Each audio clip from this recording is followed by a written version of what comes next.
Live from downtown Detroit, Local 4 News First at 4 starts now.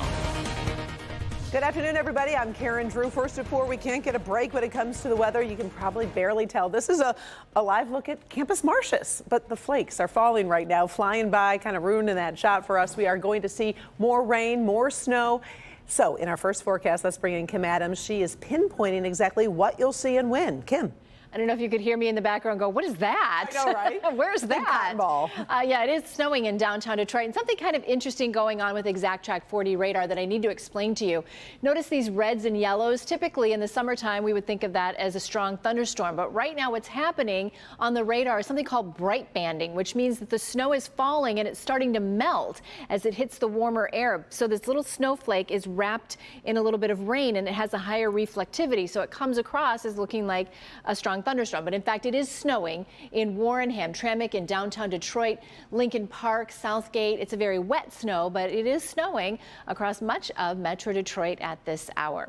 So here's what we're expecting. We've got anywhere from a trace to about an inch by tomorrow morning. Most of it will fall overnight tonight, but there is a little bit on the roadway, so we'll talk more about that. But there's some sunshine in the forecast, and I can't wait to tell you about it coming up. Ah, yes. Thank you, Kim. Well, there is a lingering power outage continues to affect thousands of DTE customers, and Michigan's Attorney General is calling for a key change in how utilities operate. Our last check shows more than 18,000 DTE customers are still in the dark. But companies say 95% of those who lost power during Friday's storm should be restored today. DTE has about 4,200 crews in the field. Meantime, Michigan Attorney General Dana Nessel tells Local 4 the state should create performance metrics for all utilities to force them to do better. You don't get to pick your utility. It doesn't matter how poor they perform. You still have to continue to pay them. You still have to continue to use their service. And so we ought to have very specific metrics of what we expect out of the utilities. Then we have to hold them to those metrics to make sure they're performing properly. Now, that type of change would probably require legislative action. New at 6 are going to hear more from the Attorney General as Help Me Hank digs into the money and politics, donations from utilities to politicians, including the Attorney General. That part of the story when you join us, new at 6. Local faith leaders are showing their support for new gun laws in Michigan. The deadly shootings at Michigan State have certainly re-energized supporters of new restrictions. Leaders of many faiths gathered at Jordan Missionary Baptist Church on Detroit's east side. Democrats have supported things like universal background checks, safe storage, and red flag laws. But now they also control the legislature. But the Speaker of the State House still hopes to find some common ground. Everyone has been impacted by gun violence in some form or fashion in this state, and we want to make sure that we're moving in that direction. So I'm hopeful that there will be bipartisanship. We will also have more on that story and where the debate is headed when you join us for Local 4 News at 6. Sterling Heights police are revealing a major drug bust that took about 18,000 fentanyl pills off the streets. Investigators say a drug dealer was selling fentanyl disguised as oxycodone prescription pills. Police say they made several undercover drug deals, then served a search warrant on a Pontiac home. The pills were so strong, police say they could have killed a person with just one dose. Police arrested a 31-year-old Pontiac man. The drugs had a street value of nearly $500,000. The FBI is offering a $50,000 reward for the return of 4 Americans kidnapped at gunpoint in Mexico. So here's what we know at this hour. The 4 United States citizens drove into the city of Matamoros. That's just across the border from Brownsville, Texas. Mexico's president says they were in the country to buy medicine and ended up in the crossfire between 2 armed groups. The U.S. consulate had just issued an alert about violent battles inside the Gulf drug cartel when the Americans vanished last Friday. The bullet-ridden van that was left behind had North Carolina plates, but no other information has been released about the missing Americans. 3 jurors in the Alex Murdaugh murder trial say his biggest mistake was taking a stand and admitting he appeared in video taken minutes before his wife and son were killed. The South Carolina attorney was convicted last week. His slain son, Paul, recorded video of his father at a dog kennel on the family's remote farm just minutes before the crime occurred. Now, before the trial, Murdaugh claimed he never went to the kennels that night. 3 jurors were on the Today Show this morning. They say they were stunned by the defendant's own testimony. Well, first of all, I couldn't believe that he was taking a stand. And when he got on the stand, I was like, okay. so it was him. You know, I don't know him, so I never, knew his voice, but I realized it was him. And in the Kennel video, that just kind of sealed the deal. Do you think he should have taken the stand? No. What about you, Amy? No. He didn't help himself? No. If I was him, I don't think I would have. The jury took 3 hours to reach that guilty verdict. Murdaugh was sentenced to life in prison.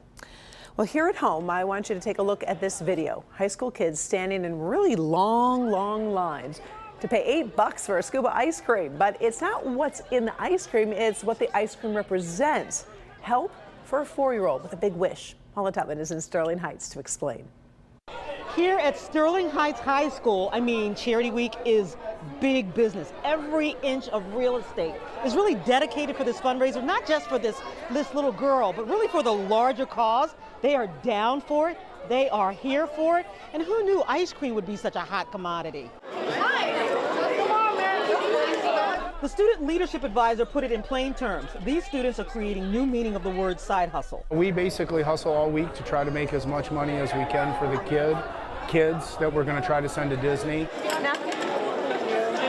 Every $5,500 we are able to raise, we're able to send another child to Disney World. Yeah.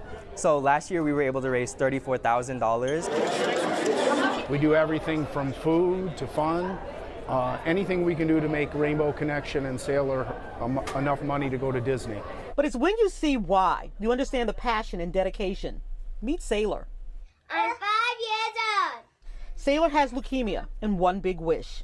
My wish is to go to Disney World. And when students saw her ask, they were all about it. It was really heart-touching how she sent us a video saying how she's how she appreciates leadership in Sterling Heights. And just seeing all of those just made me want to do more for Sailor. Sterling Heights High School is in the Warren Consolidated School District. All of this is going to a good cause for Sailor. Charity Week happens all across school districts in Metro Detroit, and it's a point of pride when you raise over and above what you're actually starting out for. Okay, so that's wonderful, gentlemen. We take this very seriously. We want to make the most amount of money we can, not only to help Sailor, but to help other families in need. And when you see the lines for ice cream and the ice cream social, it does not feel far-fetched that they will raise the dough, because $8 for a scoop of ice cream, topped with anything and everything sweet. Okay, that's part of it, but also thank you, a free pass from Final Hour. And the biggest lesson being learned, we love it. It's empathy. I think a lot of times kids don't appreciate things, and adults, quite frankly, don't appreciate things, but when you see a little kid that's sick, I think everyone appreciates that. We're going to be adults soon. We have to make our change now. We have to start now. Yeah, never too young or old, by the way, to learn empathy. By the way, Karen, did you get that? The money they raise over and above, so $5,500 for Make-A-Wish, they send other kids to Disney or even help some of their own students who don't have permanent housing. Parents, you guys have the cheddar. Find out if your kid is having Charity Week. Pitch in. They're doing a lot of good. Yeah, making wishes come true. I love it. Thank you, Paula. Appreciate it. All right, so for families who fly together, sitting together can be a challenge. That's also hitting your bank account. So we're going to talk about a new shortcut to find more helpful airlines for you.